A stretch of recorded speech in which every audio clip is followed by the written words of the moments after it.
Alrighty, syncing recording in 3, 2, 1. That sucked. There we go. Alrighty, here we go again with another round of a Mixgiving DIY. So, I thought this time, here's another idea for a nice, quick and easy kind of DIY. And for this one, you'll need a keyring, lighter, careful with that, ski sores, don't run with those, and some paracord. And I would also suggest it make it a little easier with tape. So, I'm thinking what's gonna happen here is we're gonna go ahead and this is I feel like I made one of these, but I can't find it. It's like I'll insert the photo of the finished product here, and that should kind of give you a gist of what it's gonna look like. So I had made a few of these types of little keychains and whatnot, these little like square braid keychains. I think I made them, no, yeah, that was like towards the end of the craft fair. I had made those just in an attempt to add more stuff to the craft fair. And yeah, it didn't go well. But these are definitely nice as far as like small things that you can have around that might be useful. Any paracord bracelets, etc. and so on. That's definitely useful in my opinion. So for the square one, we're gonna take a length of paracord, and usually it's gonna end up roughly a little less than however long it is in half. So because I'm going for just kind of like a cute short one, because honestly this might actually get added to we had a there was a key ring that had this cute little octopus on it. I might have it around here. Oh yeah, here it is. Yeah, this guy. His little ring on the top of his head broke, and he doesn't quite sit on the keys like he used to. I like him though, so I may still add a jumper and add him to the key ring, but he's just gonna sit crooked at that point, which I don't mind. He's cute. But if not, if that doesn't work out, then probably we'll go with the paracord one. So for this one, you're gonna need 2 pieces, and that's why it's like you can do this in the same color if you so choose. I'm gonna go ahead and do a dual color because we need 2 pieces. So I'm gonna go ahead and I'm fine with that length. So we're gonna cut it right about where we want our length. Alrighty. Oh, that's always fun when paracord does that. So, ooh, I made it worse. I made it worse. Gonna see if I can coax it back in. I just held the outside of this and pulled the end of it as much as I could to try to get that inner part of the paracord back in. And I'm just making it worse by trying to tap it. But yeah, you're gonna go ahead, and because this is paracord, it seems like it does a lot better if you go ahead and burn the edge. So kids, don't try this at home without parental consent and guidance, because it is slightly dangerous. Alrighty, and yeah, don't touch the melted plastic directly. Give it a second, and it'll cool down enough to where it's not hot to the touch. But don't grab it immediately, because as you can see, there's a little bit of melted plastic transfer. And that's way better on a different surface than your finger. So, now we've got piece 1. And let me get set up with piece 2. Piece 2!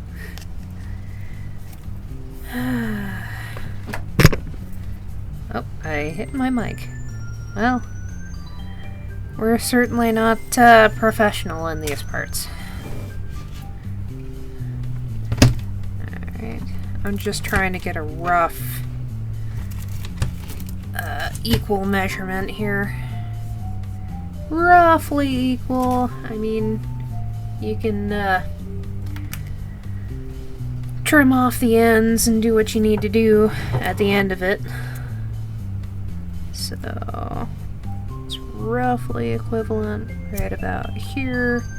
And here's the fun part. You saw how bad this one kind of frayed immediately, and this one not so much. It's because this one, this spool I actually picked up at the dollar store, and this one came in a bag from a craft store. They had a sale on some paracord, so I picked some up. Because initially these were supposed to be corset strings, but, well, things happen. So, let me get this out of the way. So you see, this actually does work fairly decently. It's not the greatest quality of paracord, but it was from the dollar store, so you can't expect much. But I like it. It's not bad. I would definitely say if you can go for a nicer quality, it will last a little better. But it be what it be.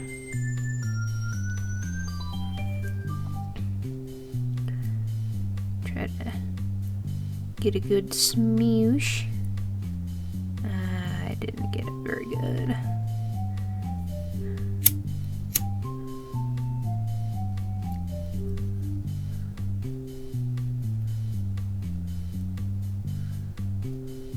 See, that was a tad soon. It was still kind of warm, but I didn't get the plastic transfer onto my fingers, which would very much suck. I've done it before. It's not fun.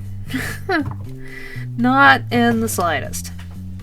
So, I will definitely say it's been a minute since I've done this. I may not be the greatest at this at the moment. But I do roughly remember how I did this before. So we're gonna go ahead and I'm just gonna check and make sure that we're roughly in the middle. We're roughly in the middle. Roughly. Alrighty, and across it. Go ahead and lay that down so it'll actually cooperate. Alrighty. So let's see if I remember how to start it. So you want to look back towards, and I'm going to go clockwise with it. And loop back towards this one. Loop back towards this one, and I am crossing over each one, and loop back towards this one, And at the very end, I'm going to tuck it underneath and try very carefully to pull all of them in such a way that they come together fairly evenly. It's not an easy task, but it'll be worth it in the end. Because I liked how some of the other ones that I did turned out. They're pretty cool. Alright, come along, come along. You're pulling my tape. Alrighty. Yeah, what do you know? I actually do kind of remember. Okay. So that's the start of it. So it looks like a cute little basket weave box. And it's a little screwy. Kind of misshapen, but that's kind of how it goes. It'll look better as you keep weaving. So if I remember correctly, you gotta go one way then the other. So we went clockwise first. I'm gonna go counterclockwise the other way. Counterclockwise. Can I speak? The answer is no. Alright. Same as we did last time. Cross the first one over the next one, going counterclockwise. Yeah, that's the only difference. Is this time we're going counterclockwise. Oh my gosh, I can't say counterclockwise. And then try to struggle with pulling each one semi-evenly. And is it going to cooperate? Kinda, sorta.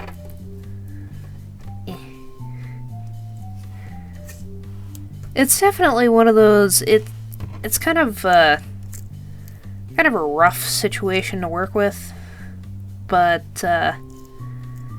you can just kind of finagle it and try to adjust and see if you can coerce things to sit just the right way.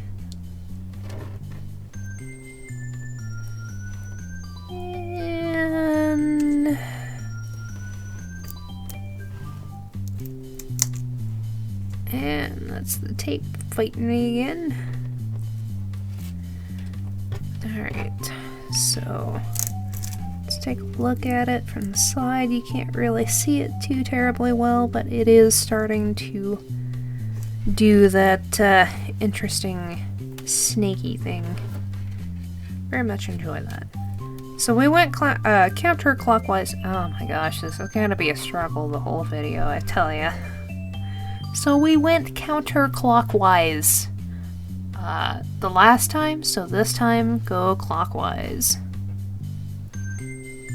And same as before, loop it over the other one, loop it over the other one, loop it over, and loop it over.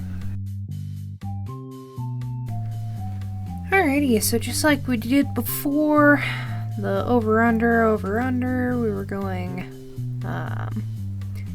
clockwise this time. So we'll just go ahead and pull.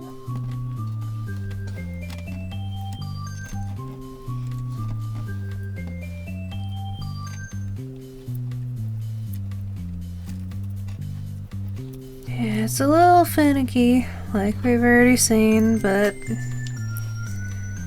if you just kind of finagle it and work with it, then it'll give you a nice result.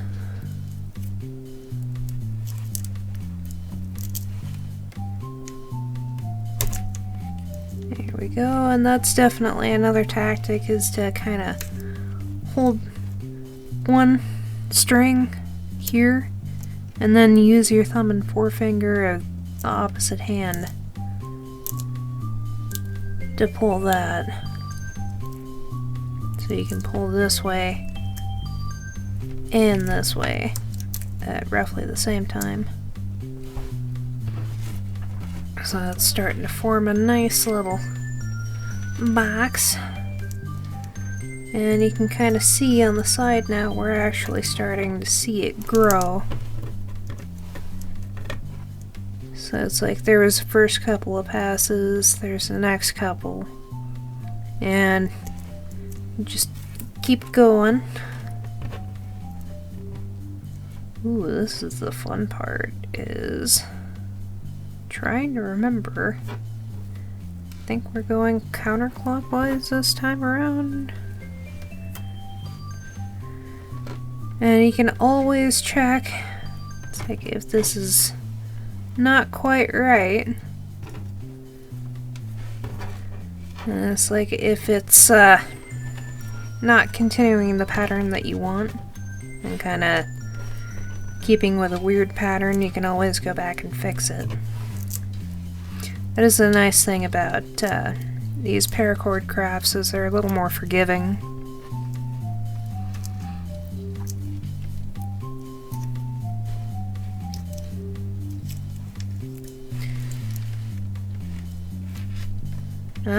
And yep, you can see the box is starting to twist. Is it? No. No, it looks fine. Because you can do the twisty one and just keep going either counterclockwise or clockwise and just keep up with that. You can do a twisty one. I like doing the nice straight up and down one. So you can see it's starting to form here. Let's see what happens, because I feel like that kind of got a little twisted.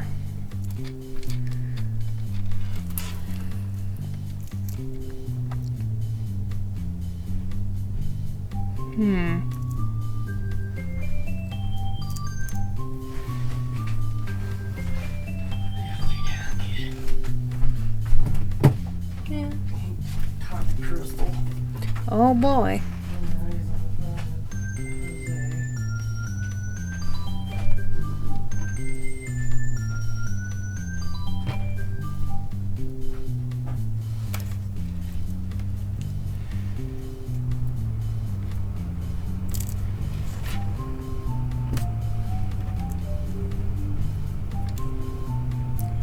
Doesn't seem right. Yeah, I think it's twisting. So, nice thing is we can just take that right back out. And instead, go counterclockwise.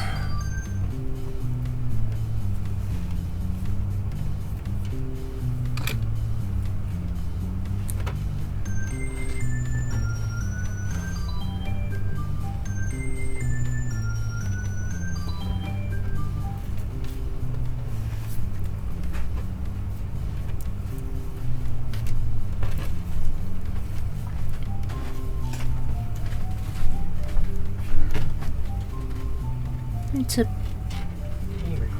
Yep.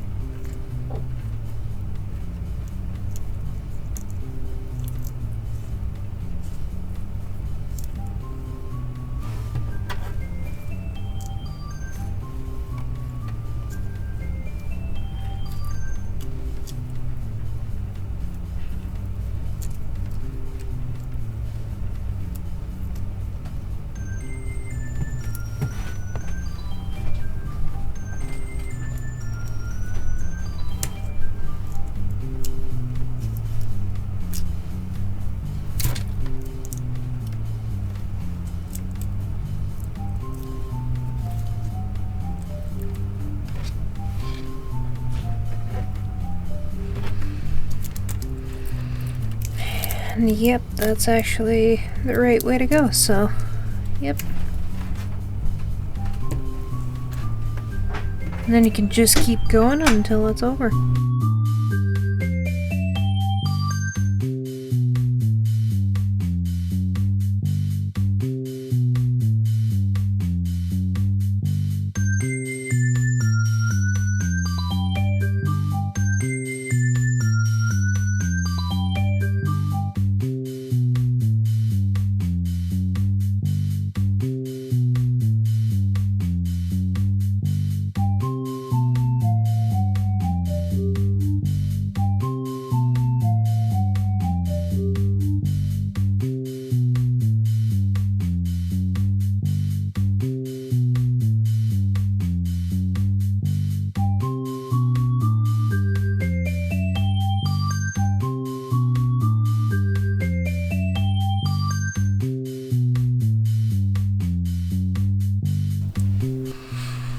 And another thing I realized is whichever way the string is pointing, this one's pointing this way, so make it go this way, and then you don't have to remember what turn you did last time.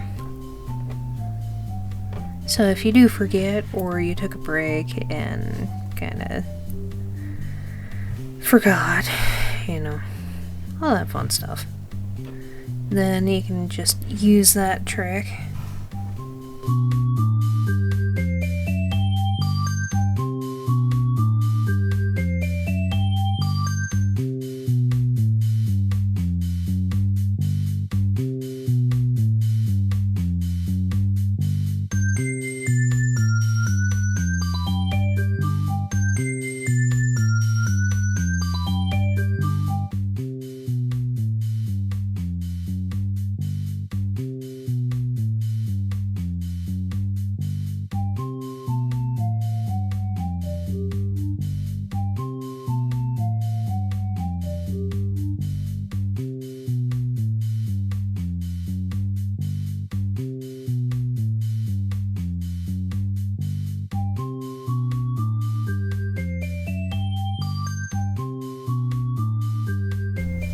Alrighty, and when you get to this point, you can keep trying to wrap it, or you can decide how you want to finish it.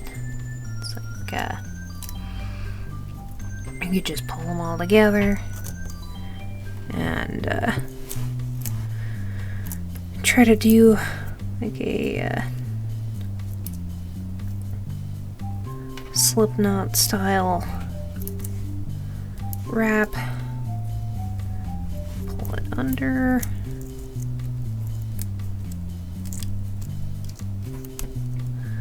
If it'll go. Man, my fingers are not wanting to work for me right now. Almost.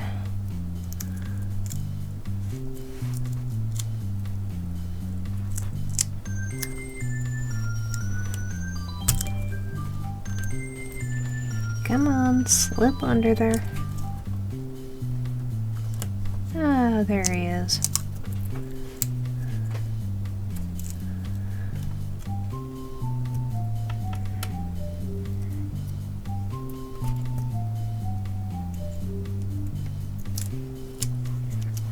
So you could do something like that, and then if you like the tendrils, you can kind of even them out, or you could potentially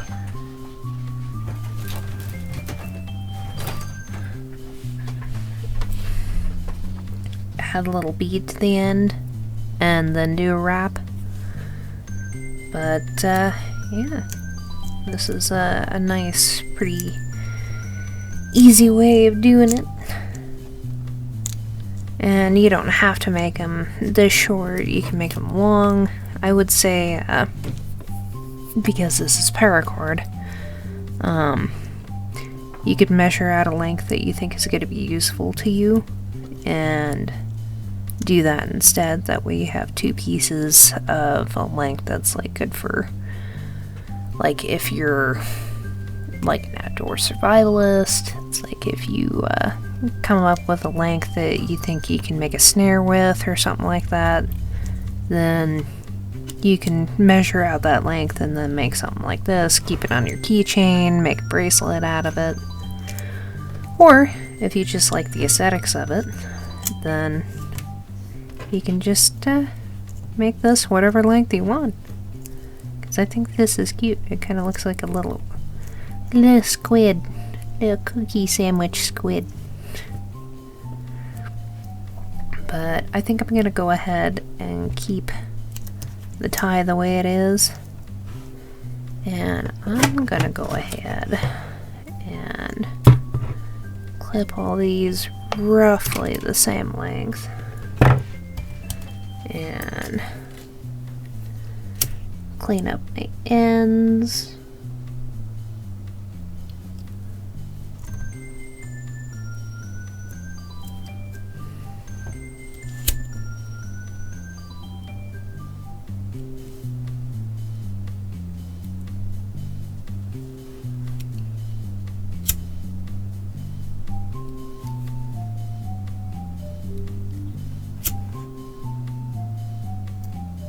You can see the melting process certainly isn't a perfect science, but, well, it is a thing. Yeah, there you go. You just take this tape off. And now you've got a cute little keychain. And like I said, I mean, it doesn't have to just be a keychain. You can put something else, like a little clip or something on the end here, and make a bracelet. Decide how you want to add the other side of it here. There's multiple things you can do with this. But I thought a keychain was cute. So there it is. That's how to make a square woven paracord keychain. Hope this was helpful for you, and hope this gives you some interesting ideas and you can make something cool out of it. And hope you have a very good Thanksgiving. And also, I hope you enjoy your Thanksgiving coming up soon, and have a great rest of your November. Zelda K, signing out.